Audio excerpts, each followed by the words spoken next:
Assalamu alaykum jigarlar, asfalt işlerine bugün biz nasıl Kazakistan'ın çegresinden öttik. Rossiyaman o'rtasida turimiz. O'tayat rasa ko'p. Şu videoni inşallah tarqatib qo'yinglar, bir tane like bosib qo'yinglar. Kimninki bolasi shu chegaraga kelib besuyab jatgan bo'lsa, suratlar chiqargan bo'lsa, menimcha hammasi shu yerda ya. Adam rasa ko'p. Endi nasıl başdan 10 mashina qo'yib boshladi. Endi o'tishimiz mumkin nasib qilsa, mana ko'ringizlar.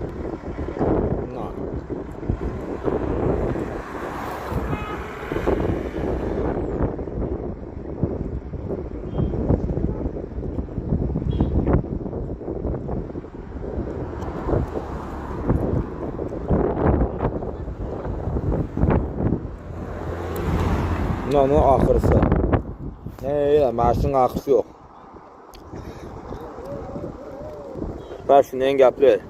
İnşallah şu kimning videoları haber vermegen zıqlamanglar ha. Hamma şu yerde. Burası suyat yok bir yerde. Şu an haber verilmayaptilar. Jatib tam şu yerde. İnşallah hamma o'tadi. Qo'llab-quvvatlab turingizlar.